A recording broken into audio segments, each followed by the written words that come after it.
মৌলানা ভাসানীর আওয়ামী লীগ, শেখ হাসিনার আওয়ামী লীগ এক না। মৌলানা ভাসানীর আওয়ামী লীগ, বঙ্গবন্ধুর আওয়ামী লীগ, গরিব মানুষের আওয়ামী লীগ, যে আওয়ামী লীগ বাংলাদেশের স্বাধীনতা এনেছে, সে আওয়ামী লীগ কিন্তু এক না।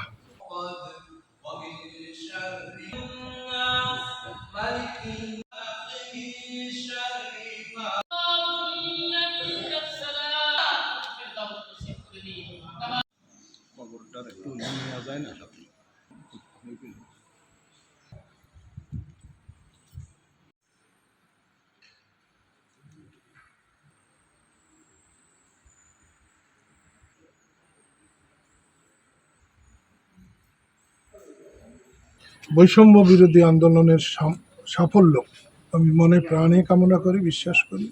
দেশটা আমার ভালো চলে নাই, আমি তো আওয়ামী লীগের কোনো দুর্দিন দেখি না। আর আপনারা কিভাবে নেবেন আমি জানি না।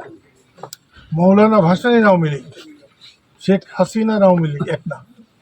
মৌলানা ভাসানীর আওয়ামী লীগ, বঙ্গবন্ধুর আওয়ামী লীগ, গরিব মানুষের আওয়ামী লীগ, যে আওয়ামী লীগ বাংলাদেশের স্বাধীনতা এনেছে, সে আওয়ামী লীগ কিন্তু এক না। আমি একটা দল করেছি, কৃষক শ্রমিক জনতা লীগ, যার মার্কা গামছা আমার গলায়। একমাত্র উদ্দেশ্য যে মানুষের পাহারা দেওয়ার জন্য, মানুষের সেবা করার জন্য, যতক্ষণ বেঁচে থাকি মানুষের জন্য কাজ করতে পারি। আমি আগে বঙ্গবন্ধুর ছিলাম, যতদিন বেঁচে থাকবো বঙ্গবন্ধুকে বুকে লালন করেই বেঁচে থাকবো। আমার জীবন বঙ্গবন্ধুকে নিয়ে, আমার প্রেম, আমার ভালোবাসা সমস্তটাই হলো বঙ্গবন্ধু। বঙ্গবন্ধুকে না পেলে আমি একজন রিক্সাওয়ালা হতাম অথবা গরুর রাখাল হতাম। পেয়ে আমি বঙ্গবন্ধুকে পেয়েছিলাম, বঙ্গবন্ধুকে পেয়ে আমি দেশকে ভালোবাসতে শিখেছি।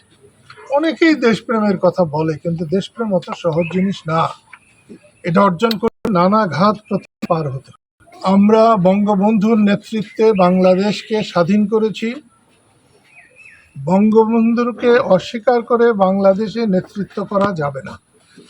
মুক্তিযুদ্ধ 55 বছর বয়সী মানুষদের বৃদ্ধ মনে হতো, এখন কিছুটা আয়ু বাড়ছে, স্বাদ বাড়ছে, কিন্তু মানবতা কমে।